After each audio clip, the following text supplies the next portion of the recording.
Hello everyone, welcome to the lecture of airport planning and design. तो आज के lecture में हम लोग डिस्कस करने वाले हैं ज्योमेट्रिक डिज़ाइन ऑफ रनवे के बारे में। तो अब तक हम लोगों ने डिस्कस किया हुआ है कि जो एयरपोर्ट में जो रनवे होता है उसको लेंथ निकालने के लिए हम लोग को एयरक्राफ्ट के फीचर्स पर डिपेंडेंट होना पड़ता है कि एयरक्राफ्ट के जो फीचर्स है वो कैसे हैं, उसके अकॉर्डिंग हम लोग का जो है रनवे लेंथ कितना होना चाहिए। और डिफरेंट एयरपोर्ट्स के लिए, डिफरेंट सिचुएशन के लिए हम लोग उसमें कुछ करेक्शन भी करते हैं। ठीक हो गया। तो रनवे का हम लोग का लेंथ तो निकाल लेते हैं, लेकिन रनवे के जो डिफरेंट ज्योमेट्रिकल फीचर्स होते हैं वो कैसे डिसाइड करेंगे हम लोग, उसको आज हम लोग डिस्कस करेंगे। ठीक है। तो जैसे कि आप लोग जानते हैं कि जो एयरक्राफ्ट है वो डिफरेंट कंट्रीज में ट्रैवल करता है पूरे होल वर्ल्ड में। तो अगर हम लोग का जो ज्योमेट्रिकल स्टैंडर्ड्स है रनवे के वो अगर डिफरेंट कंट्रीज में डिफरेंट टाइप के होंगे तो प्रॉब्लम क्रिएट हो सकती है। इसीलिए जो ऑपरेशन है वो इजीली किया जा सके तो हम लोग जो भी स्टैंडर्ड्स है रनवे के हम लोग वो एक फ़िक्स रखते हैं। तो वो फिक्स रखने के लिए हम लोग फॉलो करते हैं ICAO के गाइडलाइंस को। तो ICAO के गाइडलाइंस को फॉलो करते हुए हम लोग जो डिफरेंट रनवे के ज्योमेट्रिकल फीचर्स है उसको हम लोग निकालते हैं। ठीक है। तो हम लोग पहले चलते हैं लेंथ के बारे में। तो लेंथ जो है डिपेंड करता है हम लोग का एयर टाइप, किस टाइप का एयरपोर्ट है, और जो एयरपोर्ट है वो डिपेंड करता है कि किस तरह के एयरक्राफ्ट को वो हैंडल करेगा। और उसके बाद जैसे हम लोगों ने निकाला हुआ था, मैंने पढ़ा है कि जो एयरपोर्ट का जो बेसिक नंबर लेंथ हम लोग डिसाइड करते हैं, पिछले लेक्चर में हम लोगों ने डिस्कस किया हुआ है उसमें। और उसके बाद हम लोग उसमें करेक्शन करते हैं कि वहाँ पे एयरपोर्ट का कंडीशन कैसा है उसके अकॉर्डिंग। तो एयरपोर्ट का जो रनवे है उसका लेंथ निकालने में यहाँ पे कोई प्रॉब्लम नहीं है। अब बात करते हैं रनवे के ग्रेडियंट की।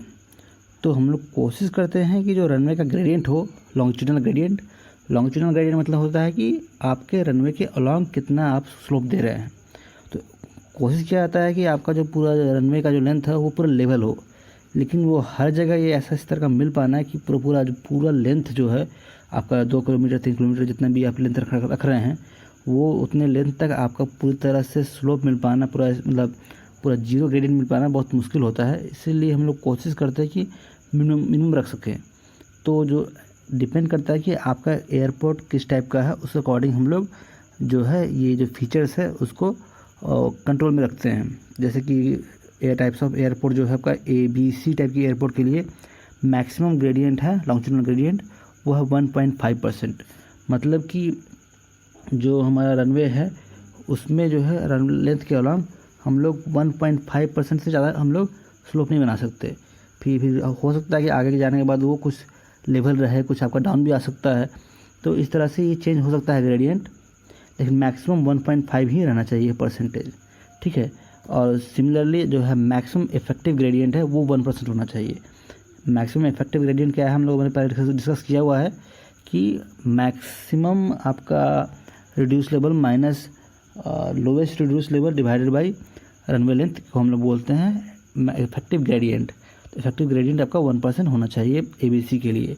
और D और E टाइप के एयरपोर्ट के लिए हम लोग का मैक्सिमम है 2% और इफेक्टिव ग्रेडियंट भी आपका 2% ही है।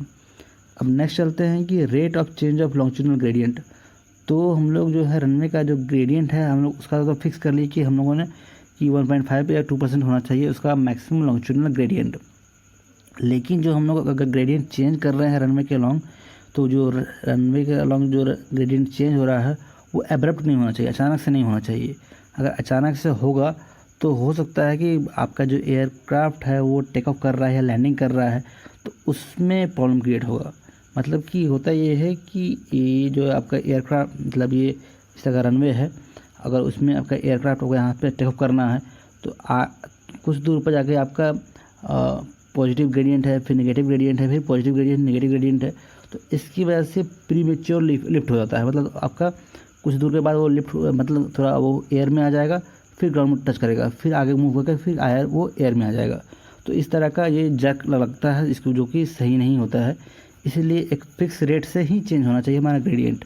जो स्लोप है वो एक फिक्स रेट से चेंज होगा तो आपका बेहतर होता है उसके लिए। तो ये कितना होना चाहिए, तो ये लिमिट में होना चाहिए, जो कि टाइप्स ऑफ एयरपोर्ट है A और B के लिए 0.1% है, और जो कि 30 मीटर लेंथ के लिए है। मतलब कि एक 30 मीटर लेंथ में आपका मैक्सिमम जो ग्रेडियंट में चेंज हो सकता है वो 0.1% ही होना चाहिए। मतलब कि आपका जो अगर ये ग्रेडियंट आपका 0.2% है तो अगला 0.3 से लेकर या फिर 0.3 हो सकता है या 0.1 हो सकता है 30 मीटर के अंदर अंदर। नहीं तो मतलब कि इस 0.3 से ज़्यादा नहीं होना चाहिए, 0.1 से कम नहीं होना चाहिए। तो इतना इस तरह से जो वेरिएशन है वो ज़्यादा नहीं होना चाहिए 30 मीटर के अंदर अंदर। और फिर 60 मीटर में आपका ज़्यादा आप वेरी कर सकते हैं, वो डिपेंड करता है। तो ए और बी के लिए 0.1% पर 30 मीटर लेंथ है, सी के लिए 0.2% पर 30 मीटर लेंथ है और डी और ई के लिए 0.4% पर 30 मीटर लेंथ है। लेकिन अगर आपका ग्रेडियंट चेंज बहुत कम है, लगभग 0.4% है, तो आपका वर्टिकल कर्व देने की ज़रूरत नहीं है।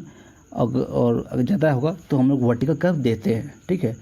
तो अगर डिस्टेंस आपके दो successive point of grade change should be limited, मतलब कि जो है आपका बार बार मतलब rising gradient, falling gradient, rising gradient, falling gradient इस तरह का बार बार नहीं देना चाहिए हम लोग को। इससे देने से बचना चाहिए। तो फिर जो सक्सेसिव पॉइंट्स होते हैं ग्रेड चेंज के, उसके बीच एक फिक्स डिस्टेंस होना चाहिए। मतलब कि आपके जो मतलब जैसे कि ये आपका राइजिंग ग्रेडियंट है, फिर फॉलिंग ग्रेडियंट है, फिर राइजिंग ग्रेडियंट है, फिर फॉलिंग ग्रेडियंट है।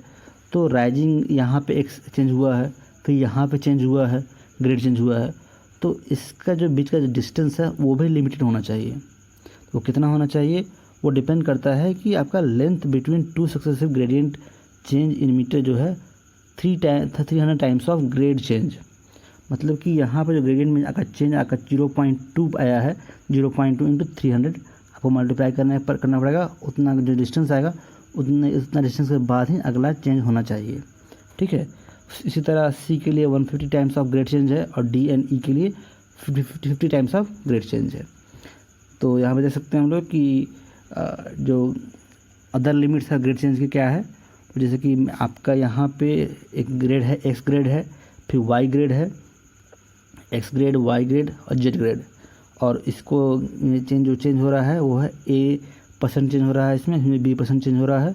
और इसमें जो डिस्टेंस है वो है D डिस्टेंस है। तो इसको जो है maximum grade change A, B के लिए जो दिया हुआ है, स्मॉल एयरपोर्ट के लिए 2% है और लार्ज एयरपोर्ट के लिए 1.5% है, जैसा कि पहले मैंने डिस्कस किया था। उसके बाद जो लेंथ है L1 वो रखा गया है 90 मीटर रखा गया है 1% ग्रेड चेंज करने के लिए और लार्ज के लिए 300 मीटर। और जो डिस्टेंस है वो 75 इंटू A+B और 300 इंटू A+B ये वैल्यू रखना चाहिए। तो ये हम लोग ये फिक्स वैल्यू है, ये हम लोग को लेकर चलना चाहिए हम लोग को रनवे के जाएंगे समय, ठीक है। अब बात करते हैं कि रनवे एक क्वेश्चन देख लेते हैं, मतलब सिंपल क्वेश्चन है कि runway for handling a jet aircraft is propose to have a rising gradient of 0.5% meeting a falling gradient of 0.6%। There is an again a rising or grade of 0.4%. calculate the length of vertical curve and the distance between the grade change of the runway। मतलब कि पहले आपका rising gradient 0.5 है, फिर falling हो रहा है 0.6, फिर राइजिंग है 0.4। तो इसमें हमारा 2 बार ग्रेड चेंज हो रहा है। तो पहला बार ग्रेड कितना चेंज हो रहा है वो हम लोग निकालेंगे।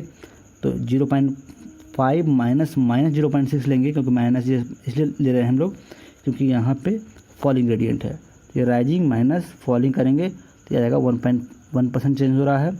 सेकेंड केस में चेंज हो रहा है हमारा वो है 1% का चेंज हो रहा है, ठीक है।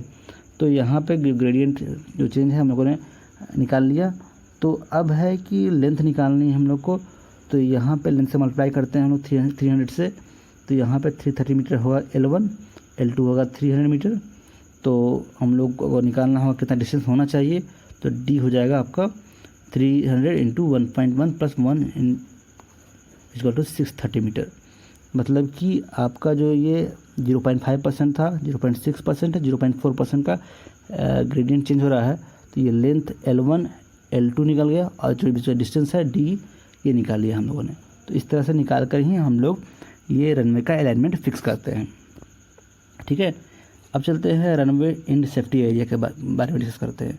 तो ये जो एरिया है ये क्लियर किया जाता है और पूरी तरह से उसको जिस तरह हम लोग पेमेंट याइन करते हैं उसमें पेमेंट की तरह ही पूरी तरह से स्टेबलाइज किया जाता है, स्लो बनाई जाती है ताकि इसको अच्छे से वाटर वहाँ से ड्रेन हो सके। तो ये जो आपका एरिया है वो आपके रनवे के एंड में होता है, जिसका पर्पस होता है कि आपका अगर जो एयरक्राफ्ट है वो लैंड करते समय अगर जस्ट रनवे के पहले लैंड टच कर गया, मतलब अंडर शूटिंग होता है उसको बोलते हैं हम लोग, या फिर जो है आपका जो एयरक्राफ्ट है वो इसको टेक ऑफ करने के लिए हम लोग को ज़्यादा लेंथ चाहिए, तो आपका ज़्यादा लेंथ रन करने की जरूरत पड़ रही है एयरक्राफ्ट को, उसको बोलते हैं ओवर रनिंग। तो दोनों के केस में हम लोग को अगर एक्स्ट्रा लेंथ चाहिए होता है अगर रनवे का, तो उसके लिए आपके पास स्पेस अवेलेबल हो, इसके लिए हम लोग runway end safety area provide करते हैं। The shoulder of runway are generally unpaved. तो जो रनवे का शोल्डर होता है या फिर आपका हाईवे में भी शोल्डर जो होता है वो हम लोग पेव नहीं करते हैं, क्योंकि हम लोग एक्स्ट्रा मतलब खर्च नहीं करना चाहते हैं। तो उसी तरह रनवे में भी हम लोग जो है शोल्डर को पेव नहीं करते हैं। बाकी जो उसका नीचे का जो सॉयल होता है, जो भी उसका वो मटेरियल होता है वो स्टेबलाइज करके रखते हैं और जनरली टर्फिंग कर देते हैं, मतलब घास का वहाँ लगा देते हैं ताकि वहाँ का जो सॉयल है वो ड्रेन वाटर की वजह से वहाँ से इरोजन ना हो। ठीक है, तो वहाँ पर टर्फिंग किया जा सकता है। तो शोल्डर को प्रिपेयर किया जाता है स्टेबलाइज सॉइल से, टर्फिंग किया जाता है। उसी तरह सिमिलरली हम लोग शोल्डर के आगे को मूव करते हुए जो रनवे के एंड पर भी हम लोग रनवे एंड सेफ्टी एरिया छोड़ते हैं, ताकि ये भी हमारा जो अंडर शूटिंग या ओवर रनिंग के केस में हमारे पास स्पेस अवेलेबल होना चाहिए। तो जो length of safety area should be extend beyond the runway on it's other and. तो दोनों एंड में हम लोग को ये एक्सटेंड करते हैं मतलब रनवे एंड सेफ्टी एरिया। तो अब बात कर लेते हैं कि हमारा जो दो केस होता है मतलब कि एयरक्राफ्ट को ऑपरेशंस के लिए, एक होता है इंस्ट्रूमेंटल, एक होता है विजुअल फ्लाइट रूल। तो इंस्ट्रूमेंटल के केस में हम लोग रखते हैं 300 मीटर रखते हैं इसका लेंथ, और नॉन इंस्ट्रूमेंटल केस में ABC में 150 मीटर और D और E में 78 मीटर रखते हैं। तो हम लोग कैसे रखेंगे हम लोग ये, तो रनवे के एंड में हम लोग 60 मीटर पहले से छोड़ते ही हैं हमेशा, और उसके बाद रनवे के अलॉन्ग 90 मीटर हम लोग छोड़ सकते हैं आपके नॉन इंस्ट्रूमेंटल के केस में। अगर इंस्ट्रूमेंटल ऑपरेशंस होने वाले हैं तो हम लोग 150 और ऐड कर देते हैं, जिस टोटल हो जाएगा आपका 300 मीटर हो जाएगा। ठीक है, तो ये हम लोग रनवे सेफ्टी एरिया हम लोग छोड़ के चलते हैं। ठीक है, तो यहाँ पे नेक्स्ट हम लोग बात करते हैं हम लोग साइड डिस्टेंस का। तो नॉर्मली जो है लॉन्गिट्यूडिनल ग्रेडियंट जो होता है रनवे का वो ज़्यादा मतलब हाई नहीं होता है, वो जेंटल ही होता है। तो इस केस में वैसा कोई इशू नहीं होता है हाईवे की तरह कि यहाँ पे आपको प्रॉपर साइड डिस्टेंस नहीं मिल पा रहा है। मतलब कि अगर आपका कहीं पे वर्टिकल कर्व है तो हो सकता है कि आप अगर यहाँ पे आप मूव कर रहे हो तो आपको कर्व की वजह से आपको आगे कोई ऑब्जेक्ट है या नहीं है वो दिखाई नहीं दे रहा हो। लेकिन रनवे के केस में बहुत ज़्यादा हम लोग ग्रेडियंट देते नहीं हैं, तो आप रनवे पे इजीली आप कोई भी ऑब्जेक्ट है तो वो आप देख सकते हैं। लेकिन फिर भी हम लोग सेफ्टी के लिए अगर कोई रनवे जा रहा हो, रनवे है उसको कोई दूसरा रनवे क्रॉस कर रहा है या फिर कोई आपका टैक्सी वे क्रॉस कर रहा है, तो इस केस में अगर कोई ऑब्जेक्ट वहाँ पहुँच रहा है रनवे पे तो उसकी वजह से कोई इशू ना हो, तो उसके लिए हम लोग प्रॉपर साइड डिस्टेंस देते हैं। साइड डिस्टेंस मतलब कि आपके पास उतना डिस्टेंस होना चाहिए ताकि ऑब्जेक्ट को देखते समय आप तुरंत रोक सकें आपके एयरक्राफ्ट को, ताकि किस तरह के कॉलिजन से हम लोग बच सकें। ठीक है, तो ABC टाइप के जो एयरपोर्ट्स है उस पर हम लोग का जो है रनवे में किसी भी पॉइंट से अगर आप 3 मीटर एबव सरफेस पर हैं रनवे के, तो आपको जो है विजुअल होना चाहिए डिस्टेंस, मतलब रनवे का हाफ लेंथ तक कोई भी ऑब्जेक्ट आपका सामने आता है वो आपका विजुअल होना चाहिए। ठीक है, मतलब कि 3 मीटर लिया गया है क्योंकि आपका जो एयरक्राफ्ट है उसमें अगर जो भी पायलट है वो जिस हाइट से देख रहा है, तो ऑब्जर्वर जो है कहीं किसी भी रनवे किसी पॉइंट पे हो तो वो लगभग रनवे के हाफ लेंथ तक कोई भी ऑब्जेक्ट यहाँ पे मूव कर रहा हो उसको क्लियरली विजुअल होना चाहिए। ऐसा आपका रनवे बनाना है, मतलब कहीं पे किसी तरह का ऑब्स्ट्रक्शन क्रिएट नहीं होना चाहिए। D और E के लिए है कि unobstructed line of sight from any object 3 metre above the runway to all other points 2 metre above runway within a distance of at least 1.5 of the runway length.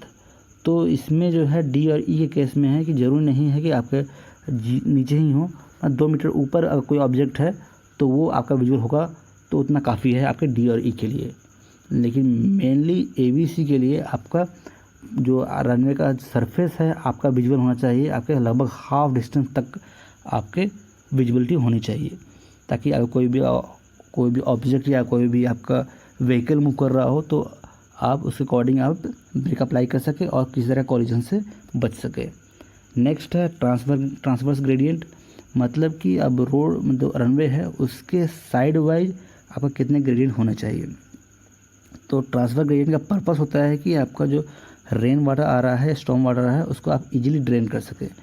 तो mainly ABC type की airport के लिए ये 1.5 रखा जाता है, 1.5% रखा जाता है ट्रांसवर्स ग्रेडियंट, जो कि हाईवे में हम लोग बोलते हैं कैम्बर। ठीक है, जैसे कैम्बर होता है आपका हाईवे में, उस तरह रनवे एयरपोर्ट पे रनवे में आपका ट्रांसवर्स ग्रेडियंट लेके चलते हैं हम लोग। 1.5% ABC के लिए और 2% लेके चलते हैं हम लोग D और E टाइप की एयरपोर्ट के लिए। और जो the minimum limit has not been specified, मतलब कि कोई मिनिमम फिक्स नहीं किया गया है, मैक्सिमम 1.5 रखा गया है, लेकिन ये सजेस्ट किया जाता है कि 0.5% मिनिमम हम लोग का ग्रेडियंट लेके चलना चाहिए, ताकि हम लोग का जो कोई भी रेन वाटर हो वो मतलब ईजिली वहाँ से ड्रेन हो सके। उसके बाद हम लोग जो शोल्डर्स का है 2.5% रखते हैं, और फर्दर हम लोग 5% लास्ट में हम लोग रख सकते हैं, ताकि वो जो भी रेन वाटर है वो ईजिली आपके होल में या फिर मैन होल में या फिर ड्रेन में। अब बात कर लेते हैं विड्थ ऑफ रनवे के बारे में।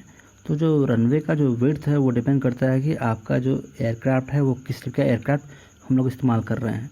तो ये मेनली 18 मीटर टू 45 मीटर वो वेरी करता है कि आप किस तरह का एयरपोर्ट बना रहे हैं, ABC या D, और किस टाइप के एयरक्राफ्ट वहाँ पे ऑपरेशन होने वाले हैं।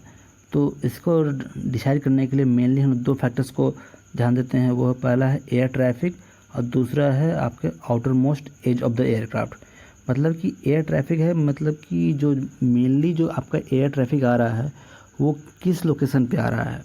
तो जो आपका व्हीकल जो आपका रनवे है वहाँ पे सेंटर पोजीशन है उससे 12 मीटर दोनों तरफ ही मैक्सिमम व्हील पास करता है। तो व्हील इसी 12 मीटर में पास करता है, मतलब टोटल 24 मीटर में पास करता है। तो इसके बाद हम लोग का जो पेमेंट है उस पर लोड आना है बहुत कम आता है। तो बाकी का जो एक डिस्टेंस है उस पर हम लोग मेनली शोल्डर बनाकर छोड़ सकते हैं। तो मेनली 24 मीटर हम लोग को मेनली कंस्ट्रक्शन करना ही पड़ता है। तो वो उसके अकॉर्डिंग ही हम लोग डिसाइड करते हैं कि आपका रनवे का विड्थ क्या होना चाहिए। नेक्स्ट है जो है कि जो आपका एयरक्राफ्ट है, एयरक्राफ्ट के दोनों विंग्स के नीचे हम लोग मेनली इंजन प्रोवाइड करते हैं। तो इंजन्स की वजह से अगर यहाँ पे जो पेमेंट का जो विड्थ है उसके बाद आगे यहाँ पे शोल्डर होता है। तो शोल्डर पे जो इंजन्स के से निकलने वाला जो धुआं होता है या फिर बहुत हाई स्पीड में स्मोक निकलता है या फिर फ्लेम निकलता है, उसकी वजह से जो वहाँ पे जो शोल्डर का सॉइल है वो उखड़ सकता है, वो पार्टिकल्स निकल सकते हैं और जाके फिर से अगर किसी दूसरे एयरक्राफ्ट के इंजन में जा सकते हैं। तो इससे प्रॉब्लम क्रिएट हो सकता है। इसलिए हम लोग का जो शोल्डर है उसको भी सही से पूरी तरह से टर्फिंग करना पड़ता है, मतलब पूरी तरह से घास उगाना होता है और वो भी मेंटेन रखना पड़ता है। ठीक है, तो उसके अकॉर्डिंग भी हम लोग थोड़ा सा ध्यान देते हैं कि हमारा जो रनवे का विड्थ हो ऐसा हो ताकि वहाँ पे किसी तरह का जो लूज मटेरियल ना हो, ताकि वो इंजन्स के स्मोक से वो एयर डस्ट ना बने। ठीक है, तो वो डिपेंड करता है कि आपका जो दोनों इंजन का बीच का डिस्टेंस कितना है। तो ये नॉर्मली देखा गया है कि आपका इंजन से आपका सेंट्रल लाइन का जो डिस्टेंस है वो 13.5 मीटर होता है। तो उसके अकॉर्डिंग भी हम लोग डिसाइड कर सकते हैं कि रनवे का विड्थ क्या होना चाहिए। ठीक है, तो यहाँ पे हम लोगों ने रनवे के मतलब कि ज्योमेट्री के बारे में डिस्कस कर लिया है। तो नेक्स्ट लेक्चर में हम लोग डिस्कस करेंगे कि जो रनवे का जो ओरिएंटेशन है हम लोग का किस डायरेक्शन में होना चाहिए वो कैसे डिसाइड करते हैं और रनवे का क्या क्या पैटर्न होता है।